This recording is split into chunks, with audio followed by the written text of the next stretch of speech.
चलिए शुरुआत करेंगे अहम खबर के साथ, जहां सीएम सुखू दिल्ली के दौरे पर थे और आज वो शिमला वापस लौट आएंगे। सीनियर सेकेंडरी स्कूल के एक समारोह में उन्हें शिरकत करनी है। सीनियर सेकेंडरी स्कूल से सीएम ने 10वीं पास की थी। समारोह में बतौर मुख्य अतिथि वो शिरकत करेंगे। शिक्षा मंत्री रोहित ठाकुर और विधायक हरीश जनार्था इस दौरान मौजूद रहेंगे। तो अहम खबर आपको बता रहे हैं, दिल्ली से आज वापस लौट आएंगे सीएम सुखू। शिमला में कार्यक्रम तय किए गए हैं, जिसमें छोटा शिमला के सीनियर सेकेंडरी स्कूल में उन्हें एक समारोह में शिरकत करनी है बतौर मुख्य अतिथि। और खास बात यह है कि छोटा शिमला का ये सीनियर सेकेंडरी वही स्कूल जहां से सीएम सुखू ने 10वीं पास की है। आपको बता दें, यहां पर एक समारोह रखा गया है जिसमें बतौर मुख्य अतिथि उन्हें शिरकत करनी है। उनके साथ शिक्षा मंत्री रोहित ठाकुर और विधायक हरीश जनार्था इस दौरान मौजूद रहेंगे। बीते कल दिल्ली के दौरे पर पहुंचे हुए थे सीएम सुखू। इससे पहले कांग्रेस के राष्ट्रीय अधिवेशन छत्तीसगढ़ वो पहुंचे थे। छत्तीसगढ़ के बाद दिल्ली में उन्होंने एक दिन का हॉल्ट लिया, जहां पर ऐसा माना जा रहा है कि तमाम नेताओं से उन्होंने मुलाकात की। कई केंद्रीय मंत्रियों से उनकी मुलाकात हुई और आज सुबह 11 बजे वो राजधानी शिमला वापस लौट आएंगे। छोटा शिमला के सीनियर सेकेंडरी स्कूल में वो एक कार्यक्रम में बतौर मुख्य अतिथि शिरकत करेंगे। हमारे रणबीर शिमला से ज्यादा जानकारियों के साथ फोन लाइन पर मौजूद हैं। रणबीर, 11 बजे के आसपास का समय निर्धारित किया गया है जब सीएम सुखू शिमला वापस लौट आएंगे।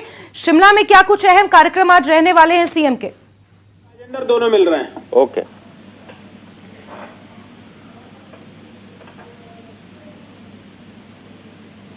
फोनों के बाद काट जी रणबीर, अगर आप तक मेरी आवाज पहुंच रही है।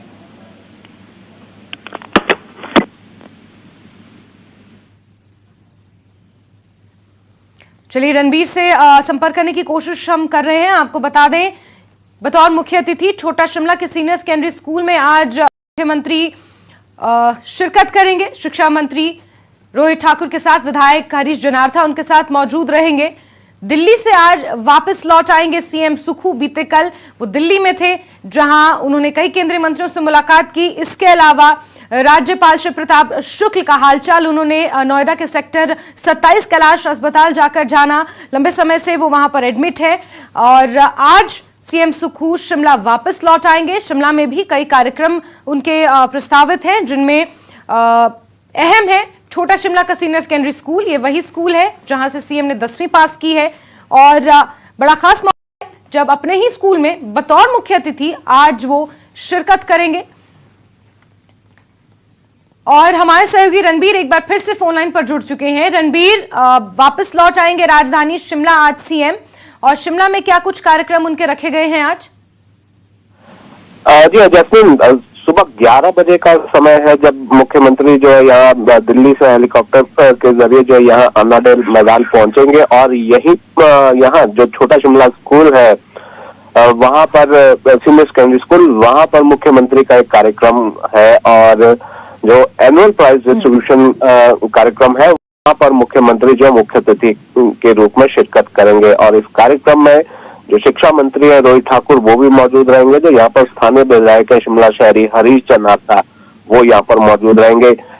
2 से 3 बजे तक के कार्यक्रम चलेगा। उसके बाद मुख्यमंत्री की कुछ अहम बैठकें हैं।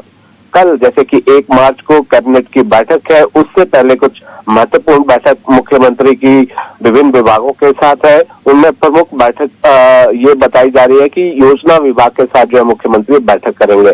खासकर इस समारोह की अगर हम बात करें तो मुख्यमंत्री ने जो है इसी स्कूल से 10 पास की है। शिमला के छोटा शिमला इलाके का ये स्कूल है और यहीं पर मुख्यमंत्री ने अपनी प्रारंभिक पढ़ाई जो है वो यहाँ पर पूरी की है। तो अहम दिन उनके लिए व्यक्तिगत तौर पर भी हम कह सकते हैं कि जिस स्कूल से उन्होंने 10वीं की है और वहीं पर जो है मुख्यमंत्री के रूप में वो जो है शिरकत करने जा रहे हैं। तो वहां पर तमाम तैयारियां जो है पूरी कर ली गई है। प्रशासनिक अमला भी वहां पर मौजूद रहेगा।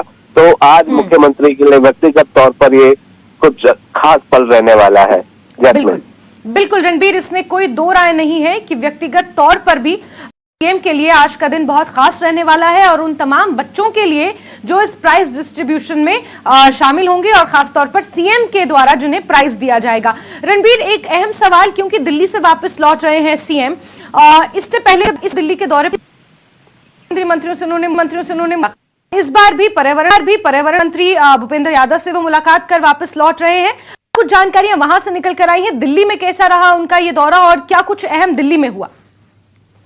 देखिए, जो जानकारी निकल कर आई है मुख्यमंत्री कार्यालय से, कुछ और मंत्रियों से भी मुलाकात का कार्यक्रम था, लेकिन वो जो है वो मुलाकात हो पाई। इसलिए जो यूनियन फॉरेस्ट और एनवायरमेंट मिनिस्टर है उनसे ही मुलाकात जो है मुख्यमंत्री की हुई है। और इसको इस तरह से भी महत्वपूर्ण माना जा सकता है कि क्योंकि जितनी भी परियोजना है जिनमें फॉरेस्ट क्लियरेंस की जरूरत जो पड़ती है, वो जो स्वीकृति है वो केंद्र की तरफ से मिलती है, कुछ सुप्रीम कोर्ट से मिलती है। तो इसको लेकर जो है मुख्यमंत्री की मुलाकात अहम थी, क्योंकि बहुत सारे प्रोजेक्ट जो है वो इसकी जो एनओसी मिलती है उन ना मिलने की वजह से वो रुके हुए हैं।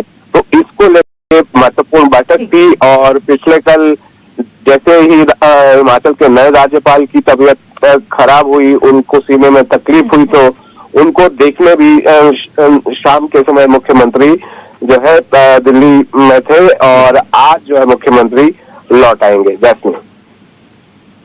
बिल्कुल रणबीर, और आज का दिन भी बेहद खास है, नजर बना के रखिए। बहुत शुक्रिया तमाम जानकारियों के लिए, हमसे जुड़ने के लिए रणबीर। चलिए आगे बढ़ेंगे और 2 मार्च को बीजेपी की अहम बैठक होने वाली है। नेता प्रतिपक्ष की अध्यक्षता में ये बैठक होगी। विधानसभा परिसर में इस बैठक को रखा गया है। सभी बीजेपी विधायकों के मौजूद रहने की इसमें उम्मीद जताई जा रही है। कई मुद्दों पर रणनीति बनाने की संभावना है। तो नेता प्रतिपक्ष जयराम ठाकुर की अध्यक्षता में भाजपा की यह अहम बैठक होने वाली है। 2 मार्च को विधानसभा परिसर में यह अहम बैठक रखी गई है। भाजपा के सभी विधायकों को इसमें शामिल होने के लिए कहा गया है और माना जा रहा है कि भाजपा के सभी जो विधायक हैं वो इसमें शिरकत करेंगे। अहम बैठक है, कई मुद्दों पर इस बैठक में चर्चा होनी है, कई तरीके की रणनीतियां इस बैठक में बननी है। आगामी लोकसभा चुनाव के मद्देनजर भी इस बैठक को काफी अहम माना जा रहा है। तो बड़ी खबर आपको बता रहे हैं, 2 मार्च को भाजपा की अहम बैठक रखी गई है विधानसभा परिसर में। नेता प्रतिपक्ष जयराम ठाकुर की अध्यक्षता में यह बैठक होने वाली है। भाजपा के तमाम विधायक इस बैठक में शामिल होंगे। सीधे रुख करेंगे, हमारे सहयोगी राजेंद्र का ज्यादा जानकारियों के साथ जुड़ गए हैं। राजेंद्र, 2 मार्च को भाजपा की अहम बैठक रखी गई है, क्या एजेंडा है इस बैठक का और क्या कुछ इसमें सामने निकल कर आ सकता है? राजेंद्र।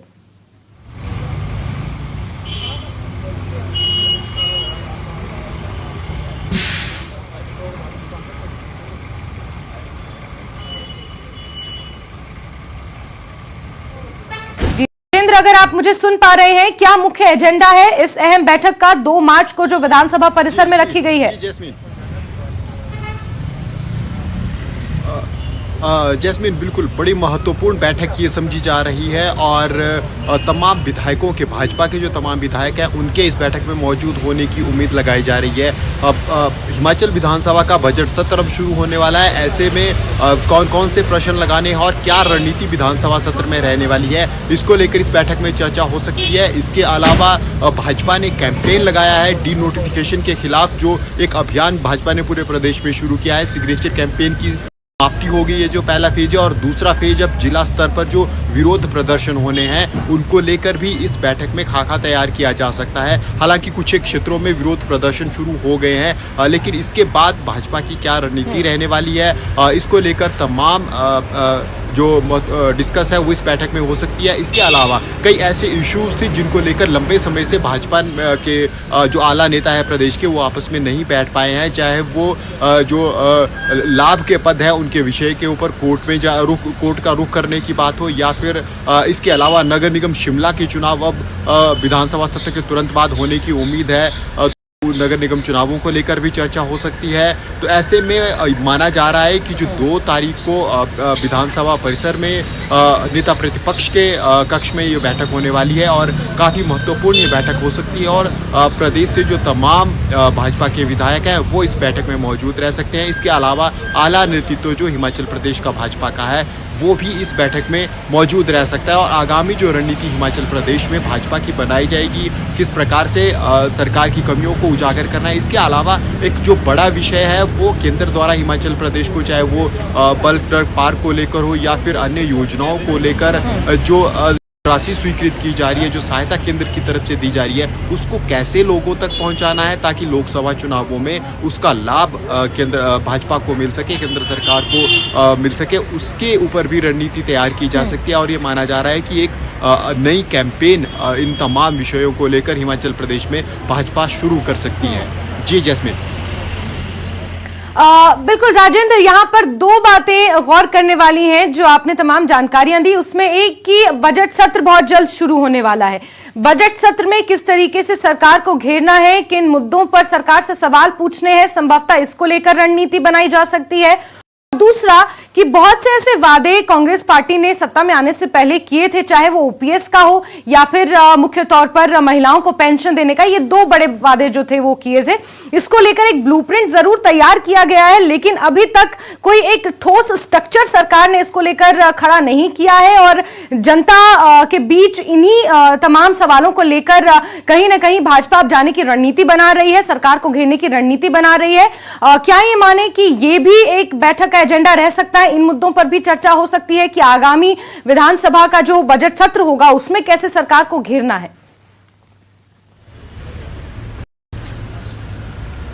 बिल्कुल जैस्मिन, ये तमाम इश्यूज रहने वाले हैं जो कांग्रेस ने सत्ता में आने से पहले अपना घोषणा पत्र जारी किया था, जो गारंटियां जारी की थी, उनमें से अभी तक मान सकते हैं कि एक भी गारंटी धरातल पर नहीं उतरी है। हालांकि ओपीएस को लेकर एक नोटिफिकेशन ज़रूर जारी हुई है, उसके बाद जो तमाम एसओपी है उनको बनाने का काम चला हुआ है, बैठकें लगातार जारी है, लेकिन फिलहाल लोगों को अभी तक सरकार की किसी भी गारंटी का सीधा लाभ नहीं मिल पाया है। तो ऐसे में बजट सत्र में ज़रूर इन गारंटियों का विरोध करना और लोगों को इनके बारे में बताना, ये भाजपा के पक्ष में ज़रूर रहेगा, एक रहेगी, बड़ा हथियार रहेगा। इसके अलावा भी कुछ ऐसे इश्यूज हैं जिनको उठाने की भाजपा की तरफ से कोशिशें लगातार की जा रही है, चाहे वो सरकार के निर्णयों के ऊपर, मुख्यमंत्री के कुछ बयान पिछले दिनों आए हैं, उनको लेकर भी भाजपा एक रणनीति तैयार कर सकती है कि किस प्रकार से अटैकिंग मूड में विपक्ष विधानसभा सत्र में रह सकता है। इसके अलावा भर्तियों की बात कही गई थी कांग्रेस की तरफ से, तो उन भर्तियों को फिलहाल अभी तक पोस्ट एडवर्टाइज उस प्रकार से नहीं की गई है। उसके अलावा स्टाफ सिलेक्शन कमीशन का बड़ा इशू हिमाचल प्रदेश में रहा है, जिस प्रकार से भंग किया गया है और जो तमाम भर्तियों का बोझ है वो पब्लिक सर्विस कमीशन के ऊपर रहने वाला है। तो ऐसे में ये भी एक बड़ा विषय रहने वाला है। इसको लेकर भी भाजपा सदन में कांग्रेस को घेर सकती है और जो तमाम है, अब हम देख सकते हैं कि भाजपा की तरफ से जो पूरी प्लानिंग की जा रही है वो एक जो फोकस है वो लोकसभा चुनावों को ध्यान में रखकर किया जा रहा है। भाजपा जो भी कदम उठा रही है, चाहे वो विधानसभा के अंदर घेराव करेगी या फिर विधानसभा के बाहर लोगों के बीच में जाने की रणनीति बनेगी, उन सभी का एक ही बिल्कुल राजेंद्र, इसमें कोई दो राय नहीं है कि भाजपा अब अपनी कमर कसती हुई नजर आ रही है और इसी के मद्देनजर इस बैठक को रखा गया है। कई ऐसे मुद्दे हैं जिन पर सरकार को घेरने की तैयारी बैठक में की जाएगी। राजेंद्र, लगातार आप बने रहे हमारे साथ, आगे भी खबरों पर आपसे चर्चा करेंगे। चलिए आगे बढ़ेंगे और प्रदेश के कई हिस्सों में सूखे की संभावना जताई जा रही है। सर्दियों में औसतन कम बारिश बर्फबारी से ये संभावना बनी है। सूखे की संभावित स्थिति पर मुख्य सचिव ने अधिकारियों से बैठक की। सूखे की संभावना से निपटने के लिए कारगर कदम उठाने के निर्देश दिए हैं। सभी उपायुक्तों और संबंधित विभागाध्यक्षों को ठोस कार्य योजना तैयार करने के निर्देश दिए गए हैं। और लगातार हमारे सहयोगी राजेंद्र हमारे साथ बने हुए हैं। राजेंद्र, इस बार ऐसा माना जा रहा है कि जितनी रिक्वायर्ड स्नोफॉल और रिक्वायर्ड बारिश थी प्रदेश में वो नहीं हुई है और इसी वजह से शायद ये सूखे की जो स्थिति है वो आगे आने वाले समय में पैदा होती हुई नजर आ रही है। हालांकि इसको निपटने के लिए अभी से ही कदम उठाने शुरू कर दिए गए हैं। क्या कुछ अहम रहा इस बैठक में जो हुई और किस तरीके के दिशा निर्देश दिए गए हैं? राजेंद्र। जैस्मिन, इस पूरे विंटर सीजन की हम बात करें तो लगभग 38% कम बारिश इस बार पूरे विंटर सीजन में हुई है और केवल सिर्फ फरवरी महीने की हम बात करें तो 70% कम बारिश फरवरी महीने में विंटर में अपेक्षित अपेक्षाकृत पहले के सीजन से हुई है। तो ऐसे में बड़ी चुनौती हिमाचल सरकार के समक्ष आने वाली है, प्रदेश के लोगों के समक्ष आने वाली है। स्नोफॉल की बात करें तो हाई रिचीज में जो स्नोफॉल होता था, जिसके कारण जो वाटर लेवल इंक्रीज होता था, ग्राउंड में वाटर लेवल, वो दिक्कत इस बार आने वाली है। और क्योंकि नेचुरल सोर्सेज के ऊपर प्रदेश के बहुत सी जनता डिपेंडेंट है पीने के पानी के लिए, जो सरकार की तरफ से सप्लाई भी प्रोवाइड करवाई जाती है, उनमें भी नेचुरल सोर्स का बहुत इंपॉर्टेंट रोल रहता है। तो नेचुरल सोर्स में जो पानी की परसेंटेज कम रहने की उम्मीद, आशंका जताई जा रही है। और खेती और बागवानी के लिए तो दिक्कत इस बार होने ही वाली है। हालांकि आज ज़रूर मौसम विज्ञान केंद्र की तरफ जताई गई है कि आसमान में बादल भी ज़रूर आए हुए हैं, कि बारिश आज हो सकती है। 3 तारीख तक बारिश की प्रेडिक्शन 3 मार्च तक जताई गई है। लेकिन जो औसतन बारिश की हम बात करें तो बड़ा डेफिसिट इस बार बारिश का है। और ऐसे में एग्रीकल्चर और हॉर्टिकल्चर के लिए दिक्कतें हैं। प्रदेश सरकार की तरफ से बैठक की गई, पीछे भी बैठकें लगातार जारी है। और जो कल मुख्य बैठक की गई उसमें तमाम विभागाध्यक्षों को, जो कंसर्न डिपार्टमेंट है, उनके बुलाया गया था। मौसम विज्ञान केंद्र की तरफ से भी विशेषज्ञों को बुलाया गया था और तैयार रहने के लिए कहा है कि जिस प्रकार से अल्टरनेटिव अरेंजमेंट किए जाते हैं, खासकर पीने के पानी के लिए, इसके अलावा एग्रीकल्चर के लिए, हॉर्टिकल्चर के लिए क्या कुछ सहायता प्रदेश सरकार की तरफ से की जा सकती है। आपदा प्रबंधन विभाग का मेजर रोल इसमें रहता है। तो तमाम जो इम्पोर्टेंट इश्यूज थे वो इस बैठक में डिस्कस किए गए हैं और निर्देश सभी अधिकारियों को दे दिए गए हैं कि अगर भविष्य में सूखे जैसी स्थिति बनती है तो फिर किस प्रकार हिमाचल सरकार लोगों की सहायता कर सकती है, लोगों को रिलीफ प्रदान कर सकती है। लेकिन बड़ी चुनौती आने वाले समय में ये सरकार के समक्ष भी और प्रदेश के लोगों के समक्ष भी रहने वाली है। अगर बारिश आने वाले दिनों में नहीं रहती है तो मार्च अप्रैल के महीनों में जब तापमान में इंक्रीज होता है, क्योंकि पीछे ही लगभग 5 डिग्री टोटल टेम्परेचर में इंक्रीज हिमाचल प्रदेश में पाया गया है। तो ऐसे में जो हाई रिचीज पे लैंडस्लाइड या स्नो स्लाइड होने की बड़ी संभावनाएं रहती हैं, बर्फ़ पिघलने से हिमस्खलन की संभावनाएं रहती है। तो उनका भी एक अलर्ट, एक अलग से दिक्कत ये हाई रिचीज में हिमाचल प्रदेश में रहती है। तो तमाम दिक्कतें बारिश कम होने की वजह से और टेम्परेचर इंक्रीज करने की वजह से हिमाचल प्रदेश में रहने वाली है। बिल्कुल ठीक है राजेंद्र, हालांकि कमर अभी से कस ली गई है, दिशा निर्देश अभी से दे दिए गए हैं। आगे किस तरह की सिचुएशन बनती है जुड़ेंगे आपसे, जानेंगे। फिलहाल के लिए बहुत शुक्रिया राजेंद्र। और ब्रेक के बाद खबरों के सिलसिले को आगे बढ़ाएंगे। आज नेता प्रतिपक्ष का धर्मशाला का दौरा है, दोपहर बाद वो धर्मशाला जाएंगे। जयराम ठाकुर बीजेपी कार्यकर्ताओं के साथ वहां पर बैठक करने वाले हैं। तो अहम खबर आपको बता रहे हैं, जहां आज नेता प्रतिपक्ष जयराम ठाकुर धर्मशाला के दौरे पर रहेंगे। दोपहर के बाद ये दौरा प्रस्तावित है। बीजेपी कार्यकर्ताओं के साथ धर्मशाला में आज बैठक होनी है। एक खबर, धर्मशाला के दौरे पर रहेंगे नेता प्रतिपक्ष जयराम ठाकुर और भाजपा के तमाम कार्यकर्ताओं के साथ आज बैठक होगी। सहयोगी विचित्र हमारे साथ सीधे जुड़ चुके हैं। विचित्र, नेता प्रतिपक्ष जयराम ठाकुर आज धर्मशाला के दौरे पर आ रहे हैं, किस तरीके से उनका ये दौरा रहने वाला है और क्या कुछ खास है इस दौरे में?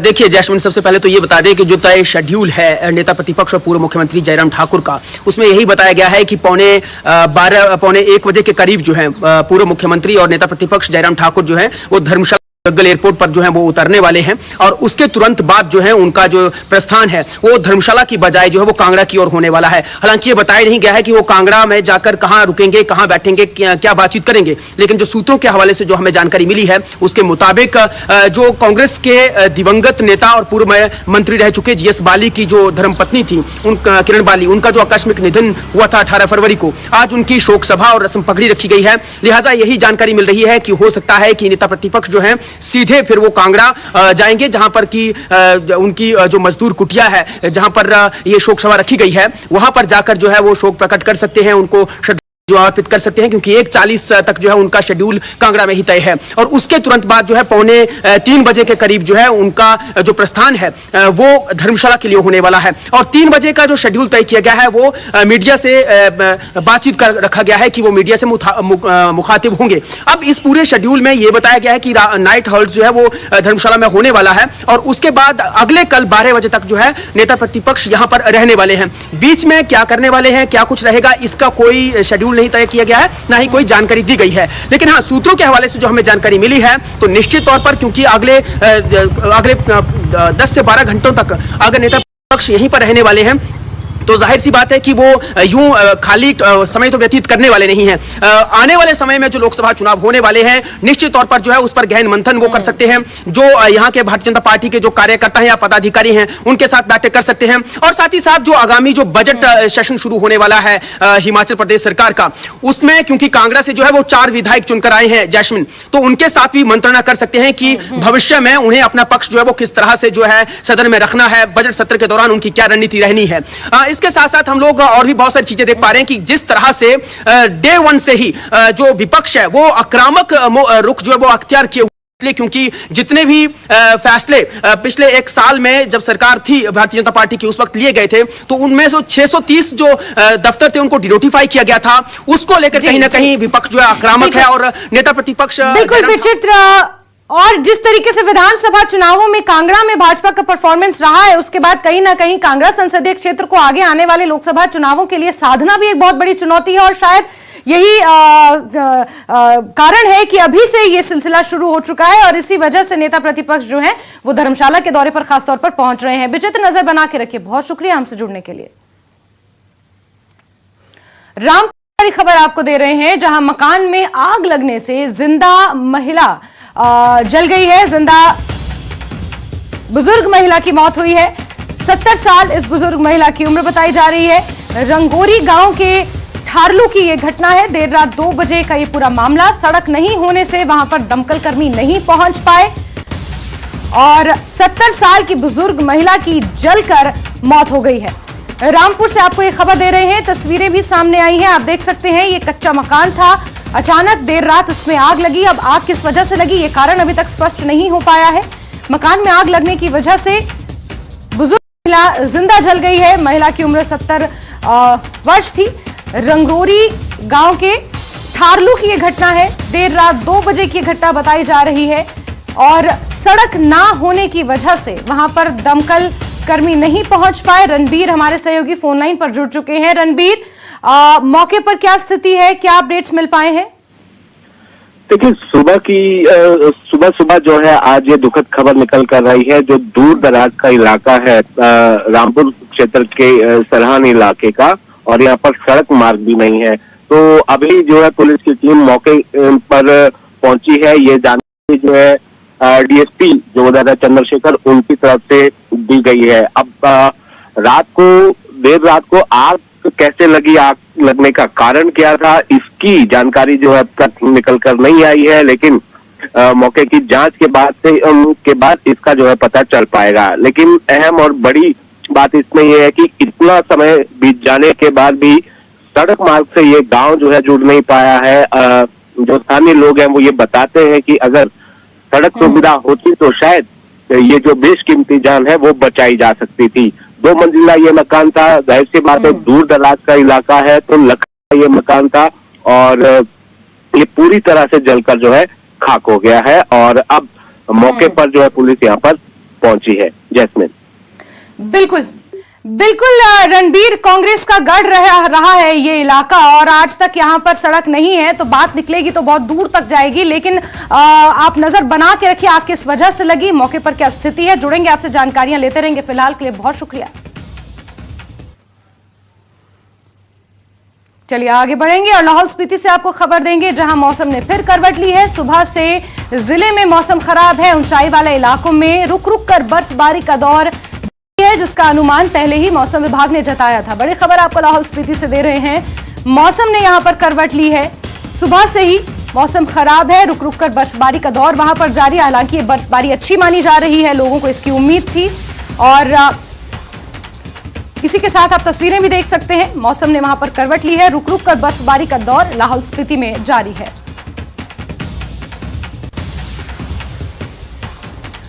और चलिए आगे बढ़ेंगे और जम्मू कश्मीर से आपको बड़ी खबर देंगे, जहां अवंतीपोरा में एनकाउंटर हुआ है, जिसमें एक जवान शहीद हो गया है और एक जख्मी है। एक आतंकी साथ में मारा गया है। सर्च ऑपरेशन अभी भी वहां पर जारी है। तो बड़ी खबर आपको बता रहे हैं जम्मू कश्मीर से, जहां अवंतीपोरा में एनकाउंटर के दौरान एक जवान शहीद हुआ है, एक जख्मी है। साथ ही बड़ी सफलता भी हाथ लगी है, जहां एक आतंकी यहां पर ढेर कर दिया गया है। सर्च ऑपरेशन अवंतीपुरा में अभी भी जारी है।